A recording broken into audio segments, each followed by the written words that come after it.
compared to studies on Sutra.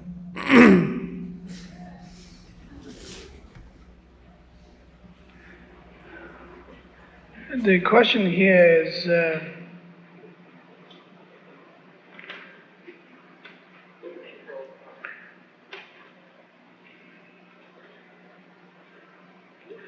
attitude and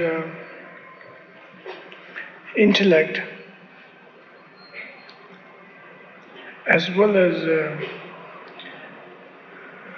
sense of commitment or faith, devotion, whatever you like to call, brought together that the various sutras and the teachings of Buddha in written form that we could understand as up-to-date situation rather than historical document as such.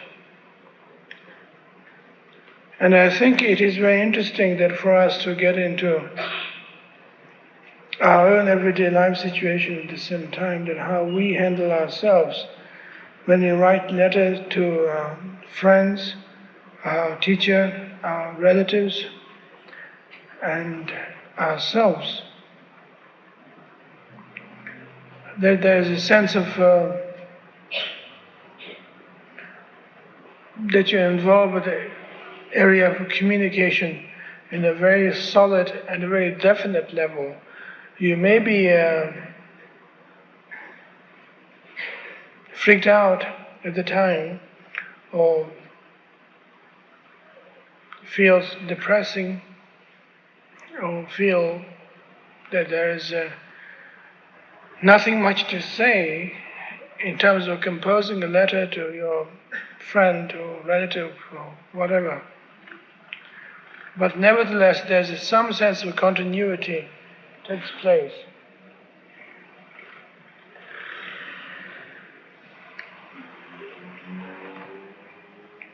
When we talk about a sutra,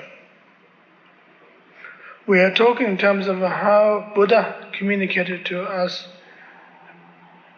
that the sutra could become an up-to-date living situation and practical situation for everyone to work with.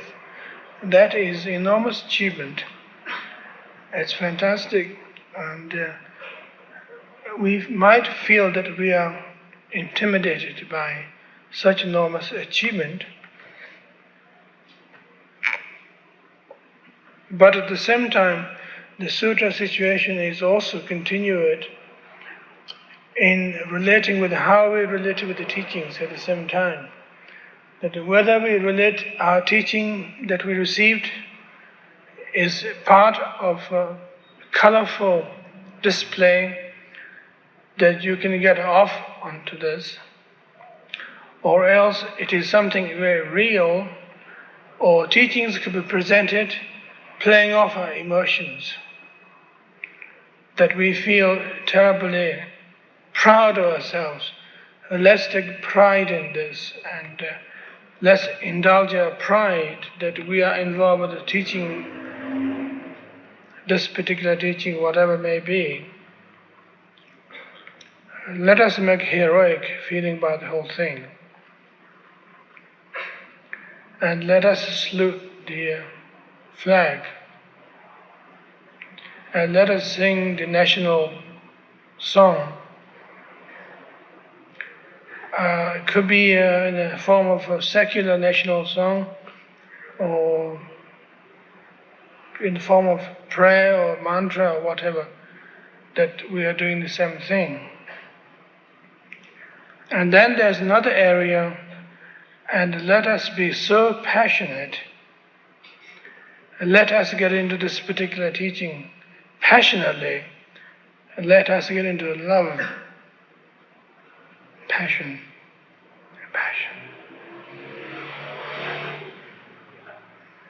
And the passion is the only way. There's no other way better than the passion. And let us commit ourselves into this deep-rooted passion that we have in ourselves, and we shouldn't feel ourselves bad about that. That is, in fact, attribute of our existence. And let us make love to the doctrine. or the preceptor and the teaching that we presented. Let us make love to the cosmos and the world that the teachings represent.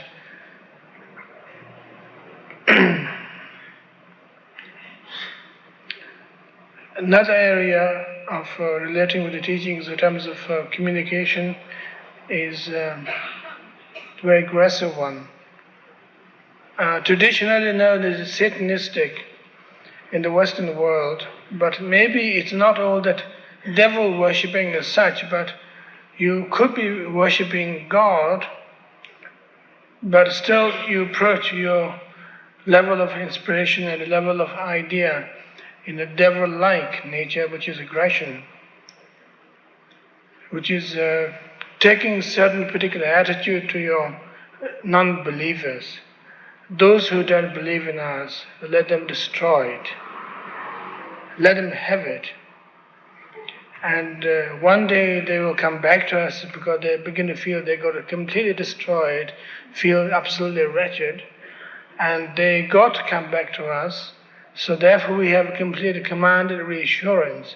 So let us give them some shock, and let us put them in an electric fence, and let us give them some message, let us destroy them temporarily. So that finally, when they got the message, they could come back to us and plead guilty and confess what they've done, their misunderstandings were their own fault. So let us come back to us. And all kinds of tactics that involved, we could say that those three tactics of misuse of Sutra or anti-Buddha-like approach that evolved in often presenting the doctrine or idea, either politically, like abdicating democracy,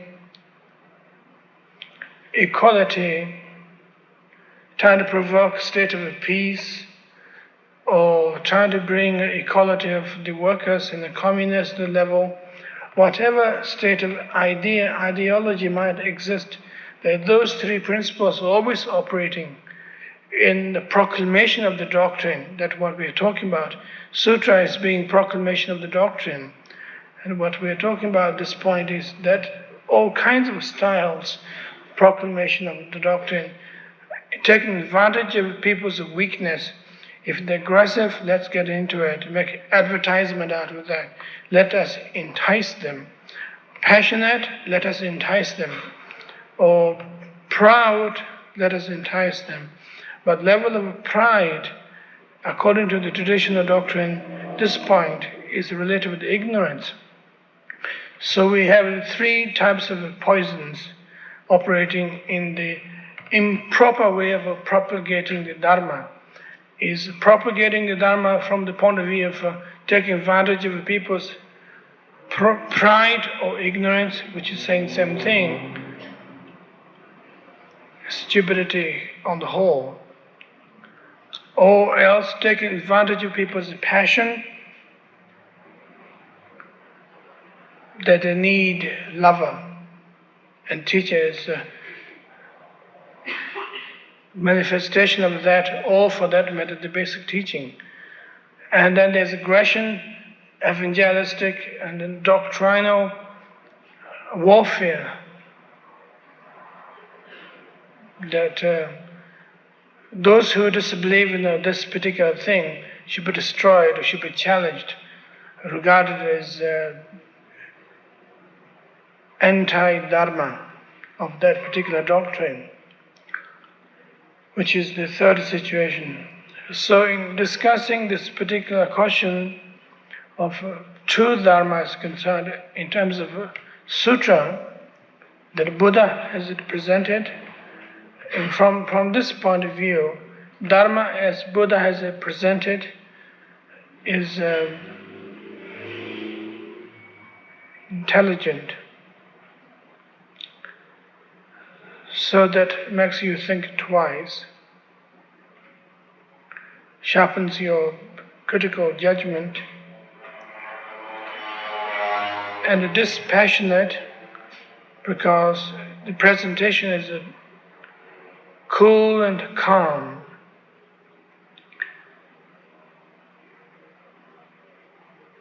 that the seductions are not the point, but openness is the point, that it is purely open without any remarks of seduction involved.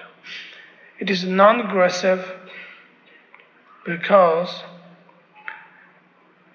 even those who aggressively try to kill or destroy the presentation of such Dharma are regarded as part of your friend. The aggression is part of the materials to work on. For that matter, your own aggression is part of the material that you should work on at the same time as well.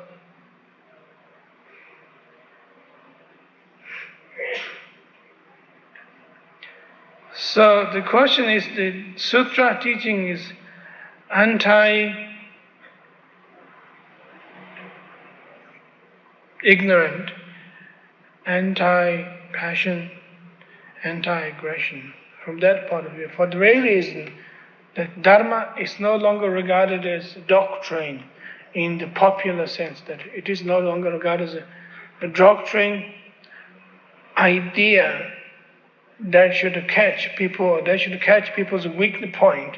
They should be brought in by playing on their weakness, whatever they want.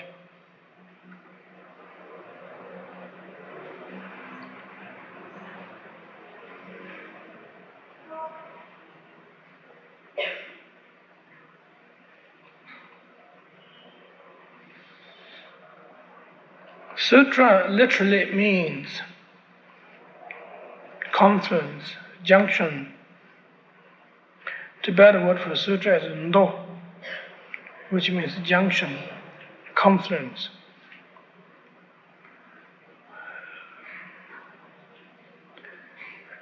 Usually it is very descriptive in terms of how an experience is concerned, that experience of openness and also experience of concern to life situations, sense of salvation, sense of attainment of enlightenment, whatever we have concerned ourselves that brought us together into the practicing of the teachings. Sense of concern. So the junction here is that of the openness and a wide vision, aerial pointed vision, seeing things as it is, as it were, and seeing things as literally that meet with your particular demand in the sense of particular situation that you have, either that you have a sense of confusion, a sense of need for clarification, whatever that you're experiencing currently, presently at that particular point. So, working together from that point of view, sense of openness from that point of view. So, on the whole, we could say that the purpose and meaning of Sutra is a meeting point of vision and practicality, which is saying prajna and upaya are working together at this particular point, or as far as the sutra is concerned.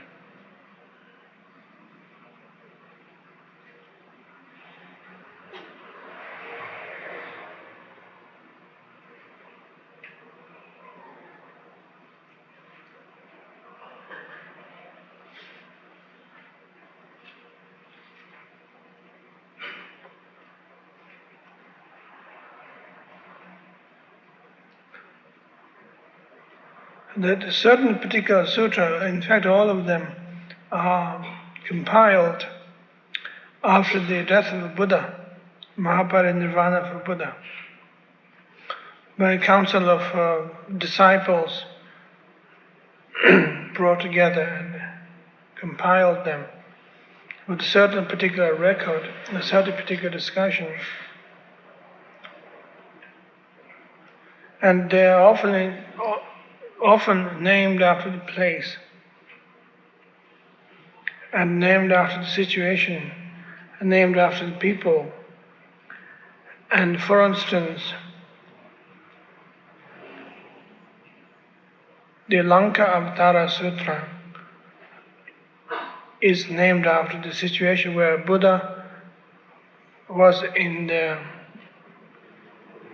country of Lankas, Ceylon. That particular discourse that took place are named after that. It is quite different from just naming the title of your book that just about to publish. You got to send it to your publisher, and you have to come up with a catchy title. But it's just simply named. So, quite similarly, we could have a sutra called Boulder Avatara Sutra.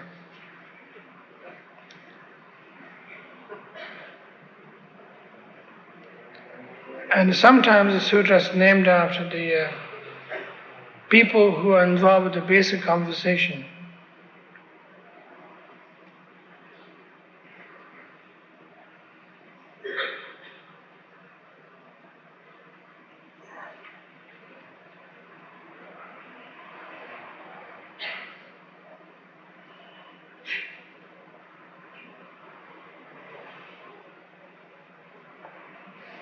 And named after that, the discussion of the person who involved with a particular practice, a particular study,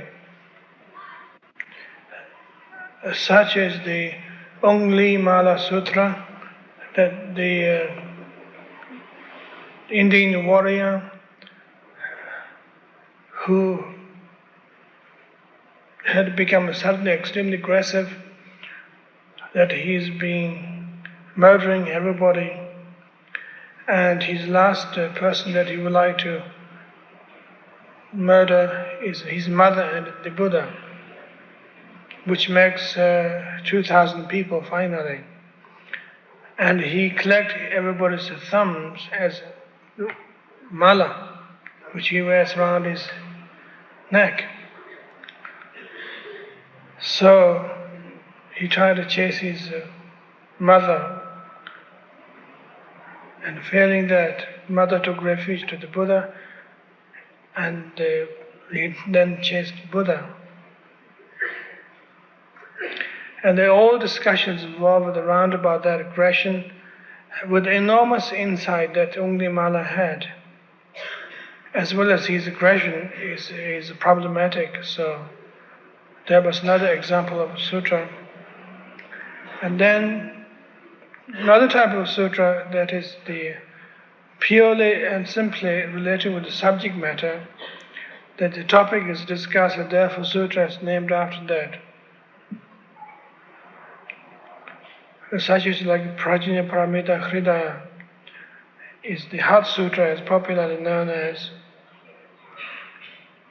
And also another type of sutra is that what sutra should be functioning, what the sutra particularly be doing, what is the purpose with that particular sutra. Such as like Vajra Chetaka Sutra or Dharmin Sutra is known as popularly Dharmin Cutting Sutra, which is based on the idea of cutting dualistic notion of the ego. That is the purpose of the sutra, is to cut through.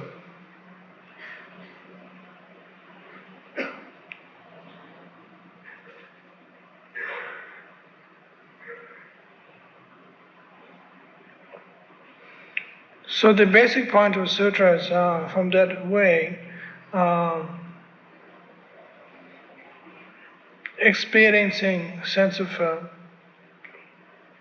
true perception within oneself. That how you're relating with the teaching and how you're relating with your teacher at the same time.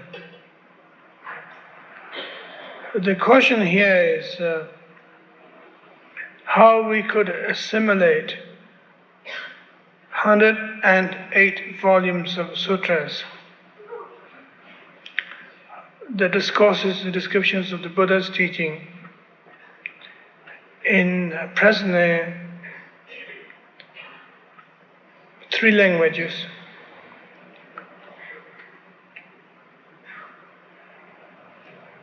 Maybe 4.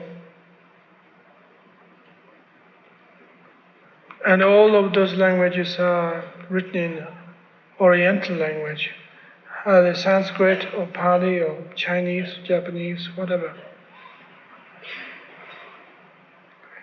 And the only sutras that be translated into the English language that we have so far is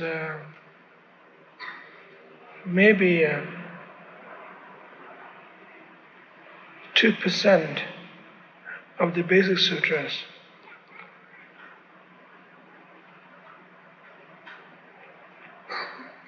Maybe less, actually.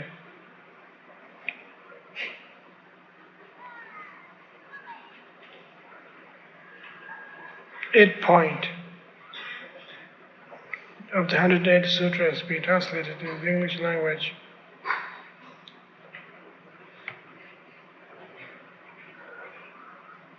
And so far as the understanding of the sutra is concerned, that we have made relationship with that very precisely and very definitely, that the main sutras are Prajnaparamita Sutra, and some of the Theravada traditions of the Nikayas be translated, and particularly meditation manuals of sutras, such as like the Satipatthana Sutta, and sutras like that be translated into the English language with the commentaries and so forth.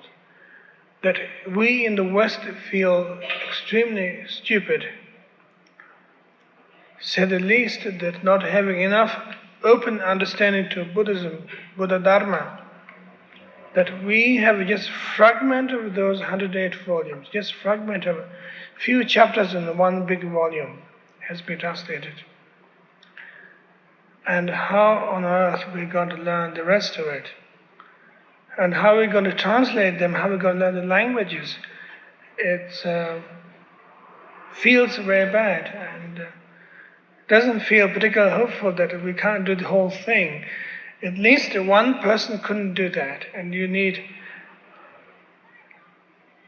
100 great masters who are maybe involved with each volume thoroughly and fully, but each volume contains a lot of sutras at the same time. So maybe we need 1,000 great masters, gurus, exponents, who are specialized on one particular sutra of that particular volume, can only show us the way, tell us what Buddha had said the rest of his life, that we have no ideas about that. And in the Western language, as far as translation is concerned, that trying to collect or learn sutras without being a linguistic scholar seem to be absolutely hopeless. And ironically, it's terrible.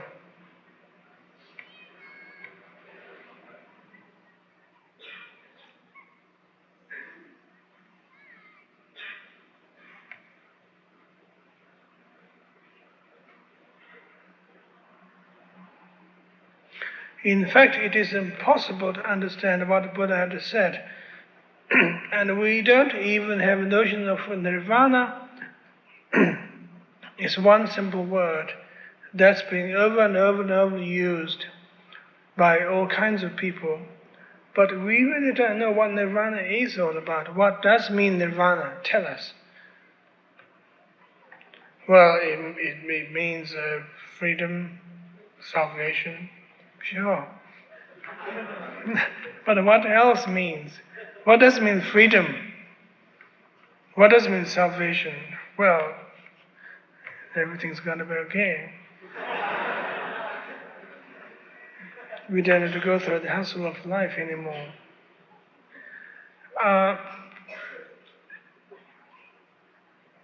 That we begin to feel that we are just barely touching on the one little corner,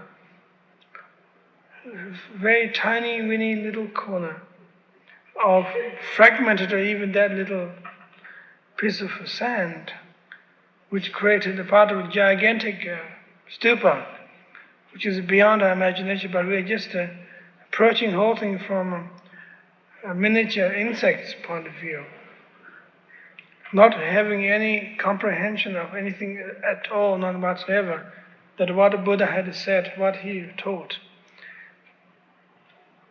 Not that we are stupidly paralyzed, but we don't have opportunities and resources, materials, that a lot of books got lost and a lot of books haven't translated. So we have no hope from that point of view. And what we are been discussing so far throughout the path class, so-called path class, is concerned. We've been just trying to study one corner of that particular statue or stupa. Maybe we'll be studying the foundations, and maybe we'll be more in the lawn of that particular ground where the statues be built. Maybe we haven't touched the actual statue at all, actual stupa at all. Yet we feel that we are doing something here, and we feel pretty good, we're learning, and things being meaningful and inspiring and so forth. So how are we going to handle that situation?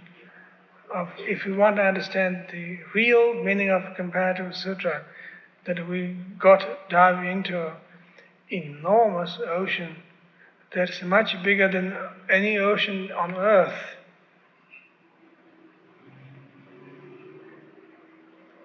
Which we can't even imagine what it would be like. Because we only have seen the ocean on earth, we think it's fantastically big, gigantic, enormous. That we could sail across, that we could throw nuclear tests in all kinds of places, and we begin to feel that our ocean, that what we have is enormous, gigantic. But from that point of view, and in the teachings of Buddha is concerned, that particular ocean we have on earth is the puddle, the water that is collected in a cow's footprint.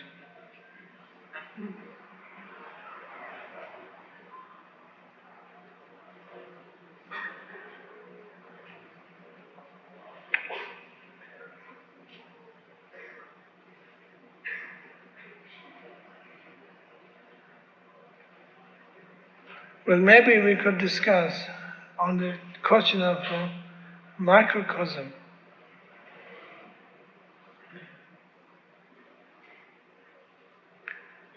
That the sutras be translated into the English language so far that we have is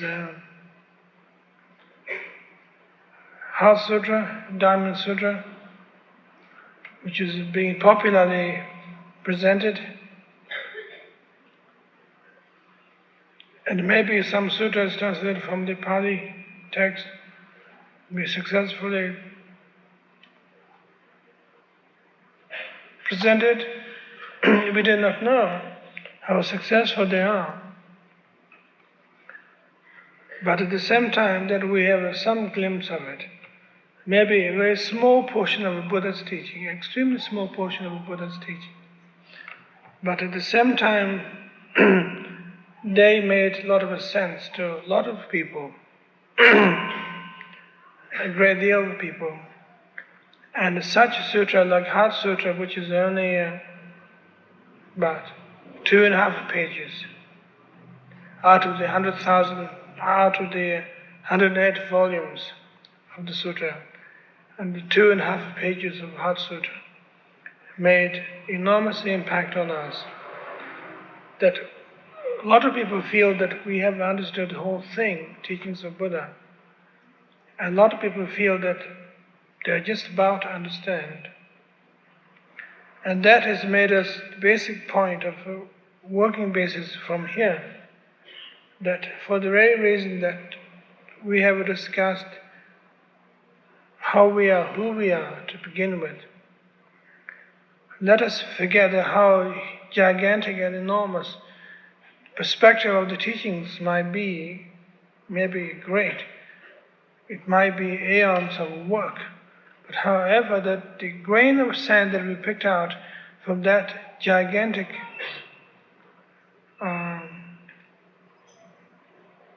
stupa is extremely potent, electric. The teachings of Buddhism is being presented in this country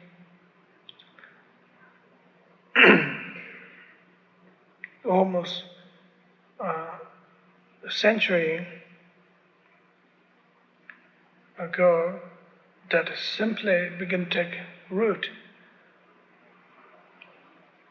Taking a root, not so much of that how glamorous and how successful saving 2 million souls in America, or how fantastic it had been, and it has testimonial record as such, but how much chaos that the Buddha's teachings created in the system of thinking that it developed in the West, which is remarkable and fantastic.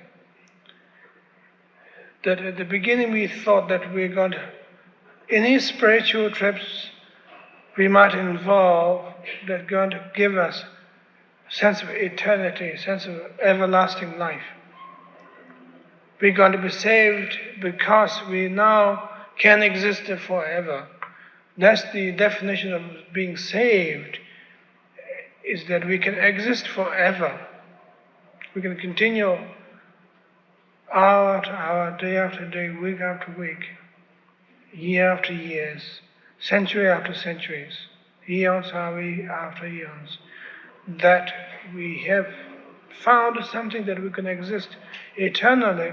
We can associate with those particular principles or particular deities that are going to save us. But when Buddhism come along and it begin to tell us that there's nothing to be saved.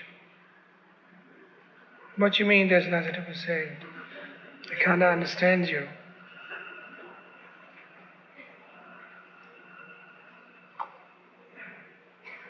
Well, it's very simple. You don't exist. Bullshit. That's not true. Well, okay, if that's the case, but then why do you think it's bullshit? Why do you think it's not true?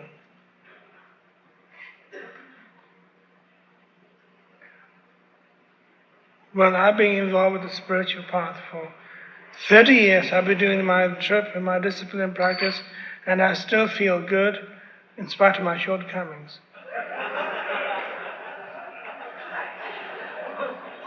Very interesting.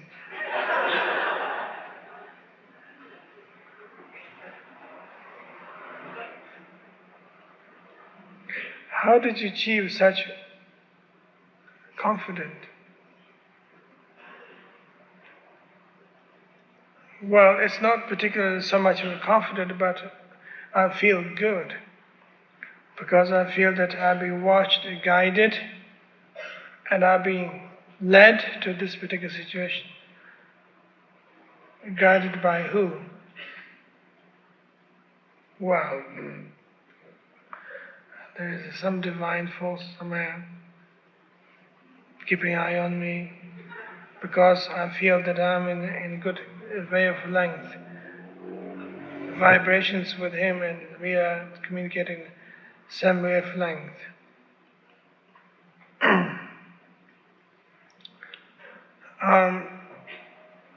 The system is slowly breaking through. Maybe that was very, very crude and popularized the notion, but there is some truth in that kind of system of thinking, system approach. That whole thing is beginning to break through. Particularly that the teachings of Buddha came to existence.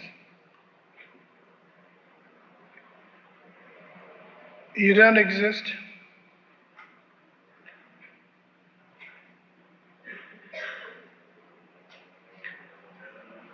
The things you think exist are impermanent.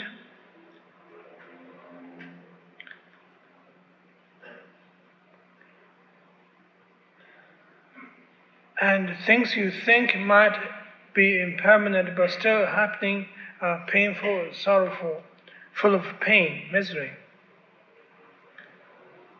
So whole pursuit of spirituality is based on a pleasure orientation. Somehow it didn't work. That this is from a lot of people's way of thinking, Buddha had developed some kind of perverted mind, maybe.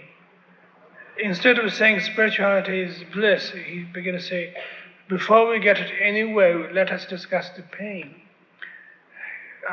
That might be outrageous and terrible. Only Buddha can say that. But if you think detailed and properly, it is becoming true. And much more close to home, therefore we don't want to accept it. That the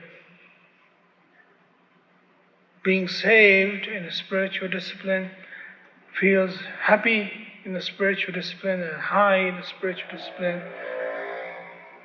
Those are all expressions of pain, because you don't want to feel bad, therefore you try to feel good, which is trying to encourage the pain at the same time, which is extremely true. And it is our own experience as our every existing situation is concerned. That the first teachings of Buddha presented that life is painful. We should try to find out the source of the pain, and then we should find the hypothetical possibilities of the goal. Having had some ideas of the goal, then we should go back to the path and start working on the pain. That's the first sutra that the Buddha has presented to us. And then there's the further development of certain particular disciplines that people should not worship idols, mountains, trees. But the ideal way of worshipping or surrendering process maybe is an enlightened state of being. And also that you experience that you'll be trapped in the samsaric world at the same time. And that you are finally not worshipper, but you're a refugee. A worshipper has home ground, his traditional culture, but when you think of yourself as a refugee, that you don't have any state, any belongings, you be hostile to your country, you become a refugee. So you can't fight for your property or anything like that. So becoming a refugee, taking refuge in the Buddha as an example, not father figure, taking refuge in the Dharma as a path, not involving yourself in the payroll or social system as such, but just simply as a path. Taking refuge in the Sangha is regarded as the companionship of fellow other refugees who do the same thing. So you're doing it at the same time. Not that somebody you can lean on, but you can stand on your own 2 feet. So the question here becomes very austere, extremely austere, that we don't seem to be getting anything out of it, nicely beautiful.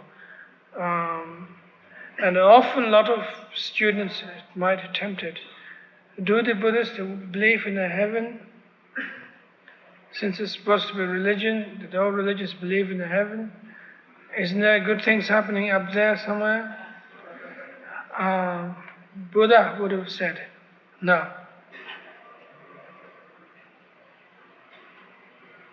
And there are interpretations that exist that Tushita heaven and pure land heaven and all kinds of things. But those things are not particularly regarded as a source of refuge, a source of alternatives. But anybody who goes into such heavens must be taking refuge first. You should denounce your security completely. And if there's any desire to reach to the heaven, that you are not in it, and you are in fact at the bottom of the hell.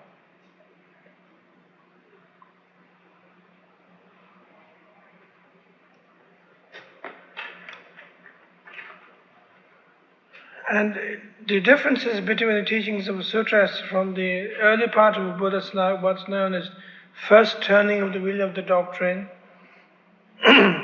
which is basically the elaborated form of all kinds of sutras, I think, which is there are about 452 sutras of the first turning of the wheel of the Dharma, is based on the principle of Four Noble Truths. And also it is based on basically a monastic discipline. Alternative life is that actually act out refugee, not just think you're a refugee, having become a Buddhist, but leave your home, don't have any possessions, no income, no title, no caste system, no social status, just to leave everything, become a group of people, and which is known as bhikshu, become shamanera and a bhikshu, that is becoming monk. But there is no point as hierarchical as a monk as clergy from that point of view. It is purely developing oneself as a simple person who could step out of ordinary normality of life, but simply becomes a no man's land person.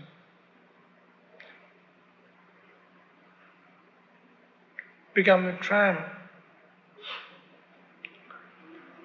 And the second turning of the wheel of the doctrine speaks of Bodhisattva's action and Bodhisattva principles,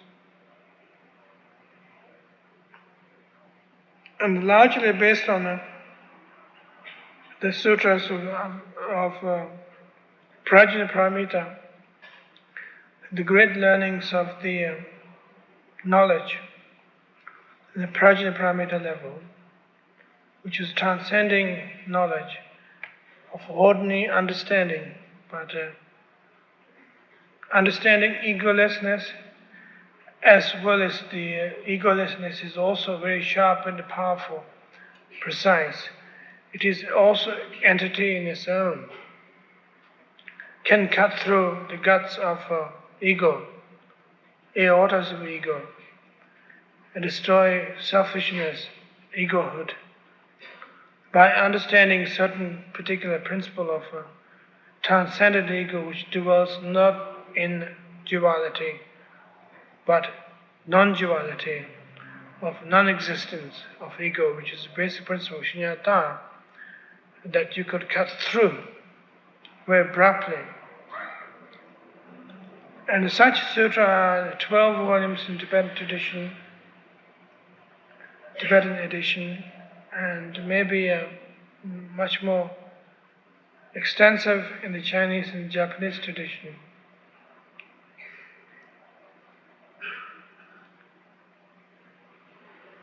There are about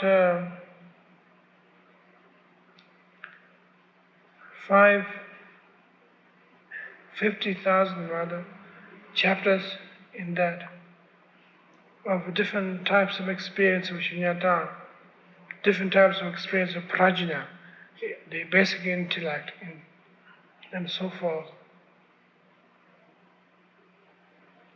And then we have what's known as the third turning of the wheel of the Dharma, which is after the end of the life of Buddha, and before his death, about 10 years before his death, that he presented this particular discourse to a lot of people. And such discourse consists of a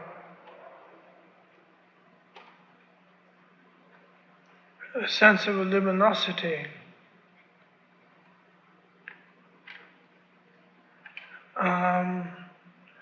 that has nothing to do with the clear light principle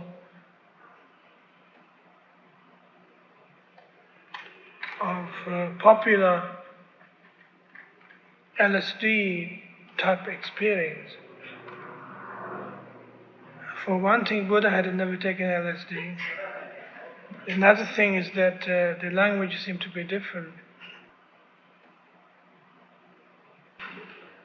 But the question there is state of luminosity,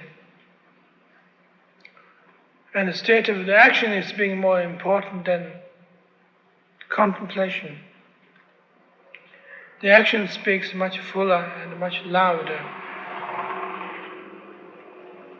in everyday life situation, that action applications of Bodhisattva's path are equally important, and it is much broader. And also that Buddha talks in that particular sutra, which consists of basically the 10 great sutras of the last turning wheel of the Dharma, talks about how great, how magnificent is the path, the sense of heroism, of enlightened devotion, sense of openness from that point of view, sense of a complete fascination with enlightened principles.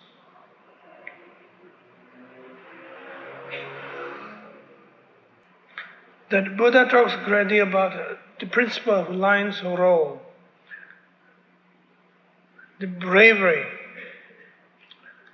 not in the sense of trying to fight against somebody, therefore you shouldn't be frightened by somebody, but a self-resisting bravery, which is quite different than being aggressively brave, that because somebody's trying to undermine you, therefore you try to create your own one-upmanship. But a sense of a basic bravery, which is no oppositions, therefore you can afford to be extraordinarily brave and open.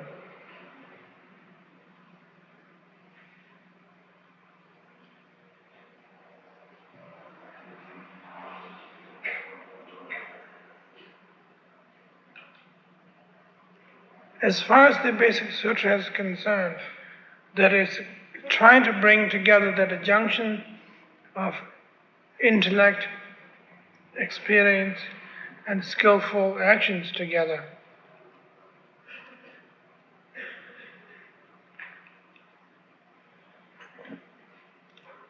That the teachings of Buddha are not particularly sensational, for that matter not particularly uplifting, but it is so frightening at the same time, because it doesn't give us any room to operate our own little tricks that we have. And once you begin to hear the teachings of Buddha, that you feel that you become belittled, that his point of view is so enormous, gigantic, that things what we're trying to operate in our own little humble spiritual scenes, what we do in intimacy, little style, that we feel that we will be bewildered, that our little projects automatically collapse. And so finally we could say that teachings of Buddha is sky falling on our head. That enormous approach, enormous mind that's operating in a greater style, in a greater understanding, that we do our little trip here, our little trip there, becomes a somewhat meaningless, trivial, and adolescent situation. That the point of enlightenment and the teachings of Buddha at this point is to make us to inspire, to grow up in that level, of greater thinking, enlightened situation. At the same time, if you try to desire that great whatever it is, that we are back to square one. We are back to our little world. So, I hope tonight I'm able to put you off enough so that you don't seek for enlightenment. Give in, give up, whatever. Well, time for discussion.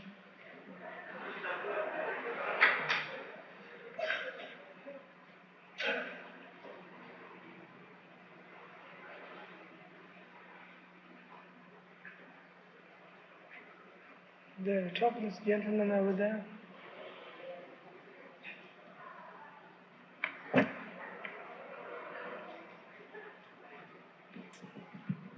Rinpoche, could you explain more, or go into more how you relate to God in our non-being or whatever, in the aggressive, passionate way, with a sword or whatever? How to relate with the God and our non-being or whatever in a passionate, aggressive way?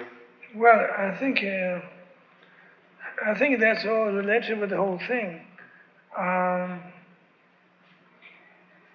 Basically, if you could relate with the God in such a way that He doesn't exist, that got the first problem solved. Then quite possibly your passion doesn't exist, aggression doesn't exist, because He doesn't exist, which is you at that point. And it is very simple and very direct. And the passion and aggression consist of ideas and the concept of all kinds. That they are seemingly seductive and powerful, but at the same time they are hollow. At the same time. Thank you.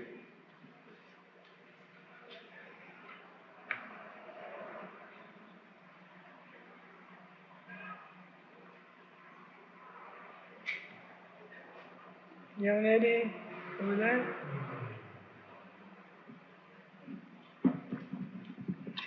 Your trip is exactly opposite from This Buddhism is exactly opposite from Ramdas. I wish it were. Ramdas? Ramdas Is there a particular religion?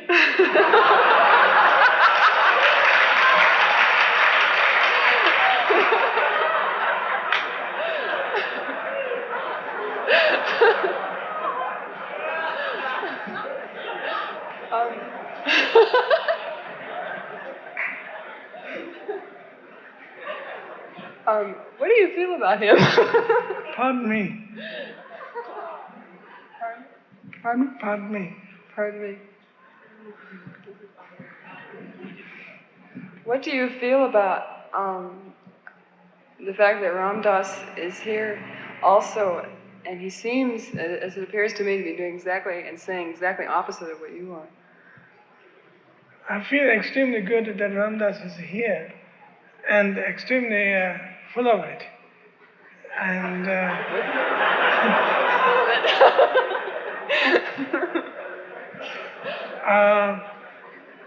that we don't believe in God, and he lost God.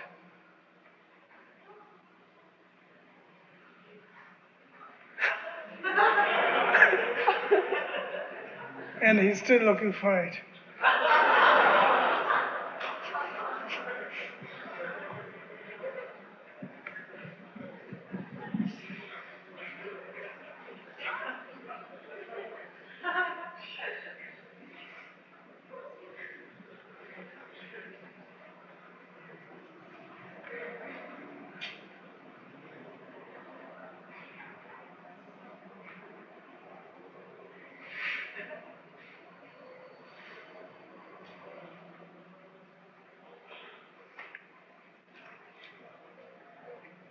Bottomless gentleman.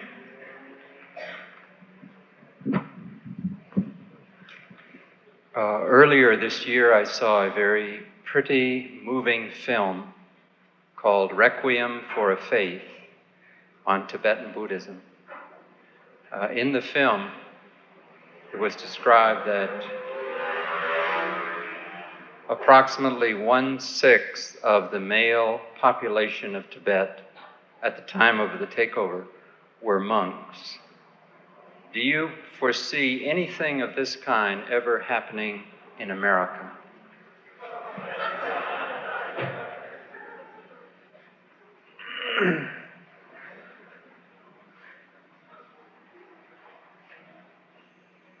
I think it's strongly possible that the next yearning process that will take place in this country is a sense of monasticism, in its own full operation, rather than trying to prove themselves that they be ordained by somebody or the other. But there is actual sangha, actual vihara situation taking place. And I have enormous high hopes about that as well at the same time.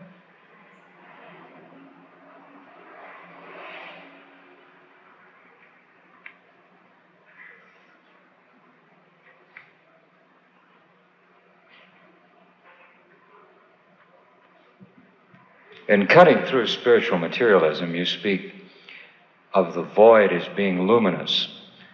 That's at the end of the book, in answer to somebody's question. I was wondering if that isn't an apparent contradiction. How is the void luminous? You think there's a problem? Well, that's a characteristic. Maybe you could tell me, what is the problem? The void and luminous. Well, luminosity seems to be a concept. And? Like light. But we're warned not to think in any kind of conceptual terms. Well, don't you think that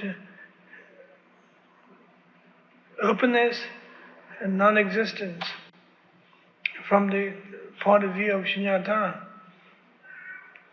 is also luminous? Or conceptual? What? Or conceptual? I don't know about that. But any experience that you begin to feel non-existence,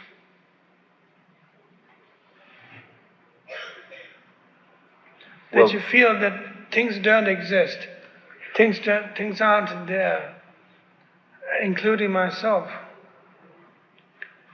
Experience are just a phantom, but not particularly real. And you begin to feel there's non-existence. At the same time, there's a sense of that you experience a dawn of some kind. Well, you seem to promise us some out of hope and maybe a little bliss there. Well, if you think in terms of promise, I don't think that's the case. But if you think in terms of a non-promise, that's the case, which is also promise, by the way. I have another question, Rinpoche. Yeah, go ahead. This is not meant critically. It just interests me. Go ahead. All right. I wonder why you're late. I thought I was being very early.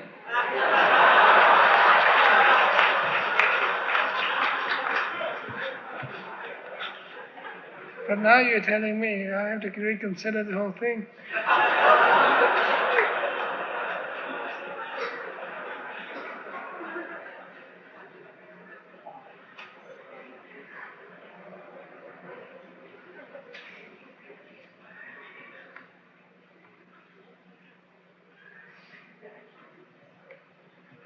You said that first we must understand the pain, and then we must understand, even hypothetically, the possibility of a goal, and then we go back and find the path. I believe I understand the pain. I don't have any understanding of what the goal might be. Can you tell me what, even hypothetically, the goal is? That's it. You don't have any ideas.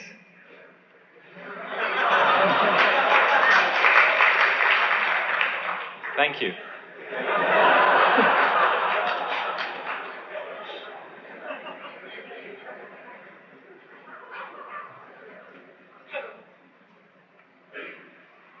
Blue hand.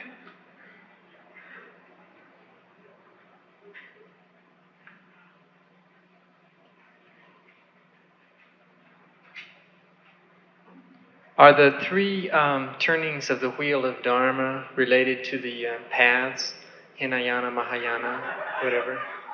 Is related with the what? The paths, Hinayana, the narrow path, Mahayana. Yes, the first turning is related with the Hinayana, and the second and third are turning related with the Mahayana. That we don't have Vajrayana included in that as far as the Sutra is concerned. The Vajrayana disciplines and the textbooks are referred to as Tantra. And we have only discussed about Sutra, which is goes up to Mahayana level. That because there is still need to bring out the junctions together. And Tantra is being something quite different, which means Tantra literally means a thread, continuity. So the sense of continuity hasn't been developed and it's still brought together in terms of confluence. So that's why that Hinayana and the Mahayana scriptures are known as Sutra, or bringing together, which goes with the second turning of the wheel of the Dharma, as well as the third turning of the wheel of Dharma are Mahayana scriptures.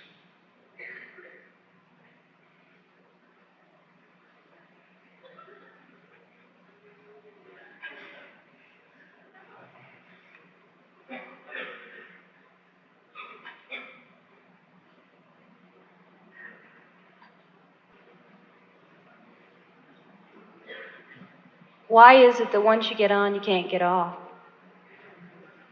I mean, even if you want to try, you can't get off. Well, that's the big question. And that is the object of meditation. So that you can't get off? Why you're doing this thing? While we are here at all. Is it because you're taught to see, because you start to see differently because you're meditating? It's much larger than that. I mean, why there's moon, there's sun, why there's earth, and why?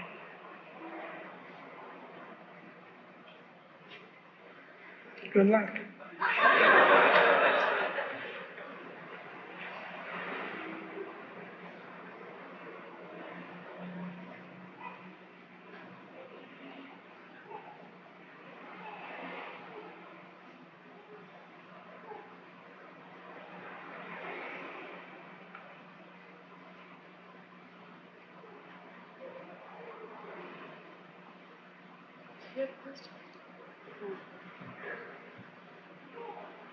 Who is it? Rinpoche, this is a really basic question. I don't really understand what you mean when you say that we don't exist. Could you explain further? About what? When you talk about the fact that we don't exist, Yeah. what is? Can you talk further about that? Well, do you feel you exist? Can you give her back the microphone? Do you feel you exist? Sometimes. Yeah. That's the problem. 100%? No. No. Why not? That's what I'm asking. Well, that's it. And for the very reason you have to ask a question. When the questions be raised, that asking question in itself is very futile. Is trying to maintain one's existence, but somehow their suspicion is already there, which means that probably there's nothing happening, and maybe you don't exist. Good luck, madam.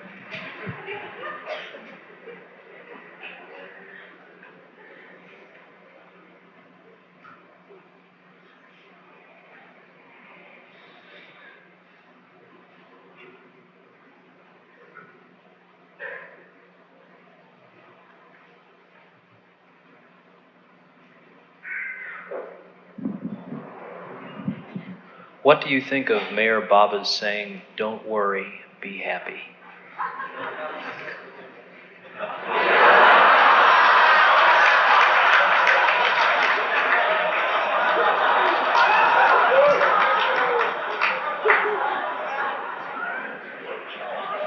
But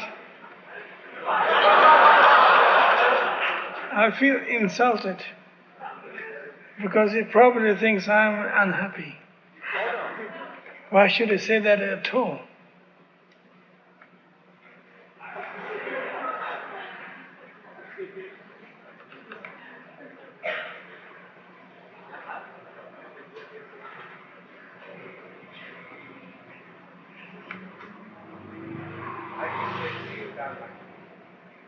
Well, just wait.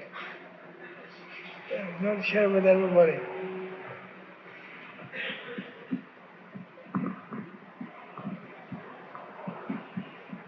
In the case of what you just replied about Mara Baba, and also in the case of Ram Das, I don't think there is a case.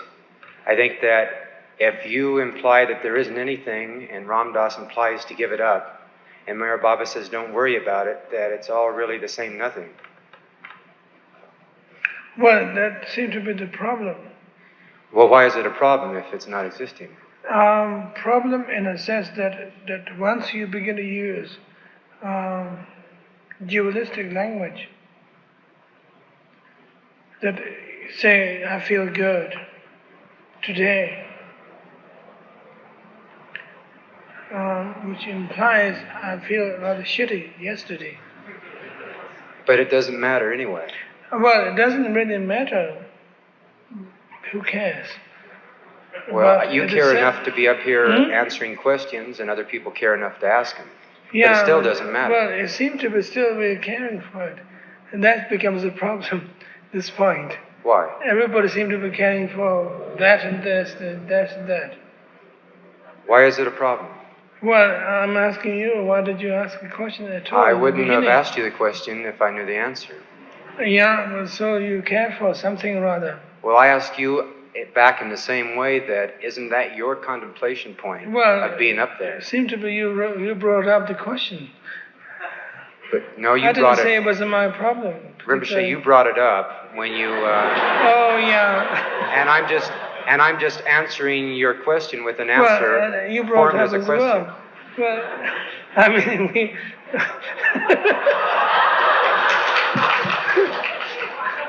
Good luck, sir.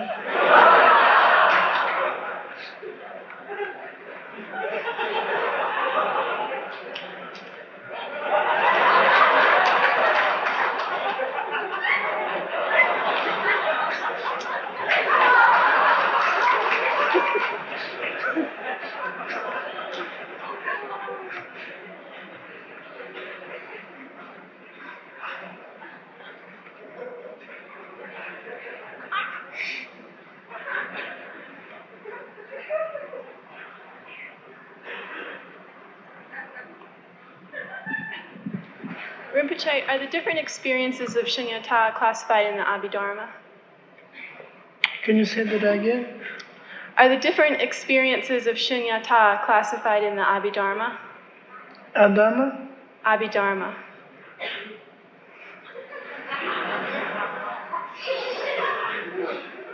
The experience of shunyata is classified. Can you say? Are the different experiences of shunyata that you were talking about just before in your talk, are they classified in the Abhidharma? Not in Abhidharma. did that come earlier than the Shunyata teaching? Abhidharma purely talks about the samsaric state of being. And Abhidharma doesn't talk about Shunyata experiences at all. That's why it is Hinayana principle of trying to familiarize with yourself. And after that comes the Mahayana tradition, which might be talking about Shunyata principle, and particularly the extended version of the Sutra on the Prajnaparamita talks about different perspectives.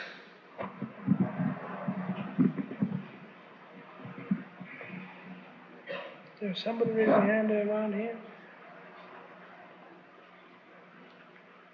Gentleman in blue.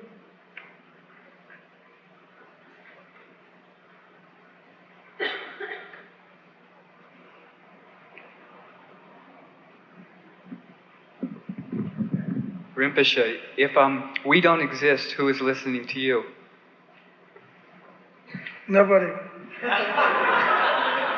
I don't exist either. So therefore we all don't exist. And we could listen to each other very happily.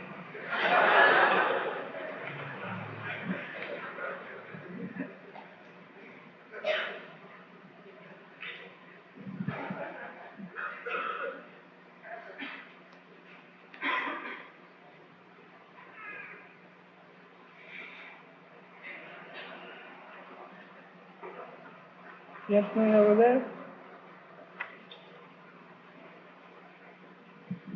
Rinpoche, you spoke of the idea that the Bodhisattva avoids absorptions in his meditation. Could you speak about samadhi from that point of view?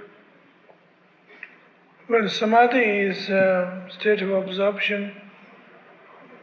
It could be interpreted in different ways. That a state of absorption from the point of view of being numb, and as we popularly say, spaced out.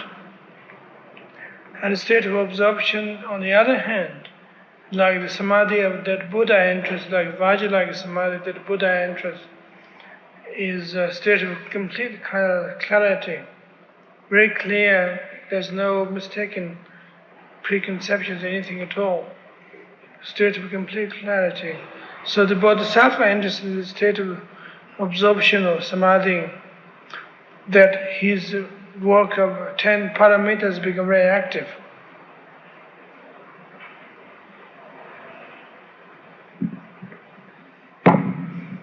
Well, friends, shall we adjourn tonight? I'm excited that you have so much energy to continue at this later hour. Thank you.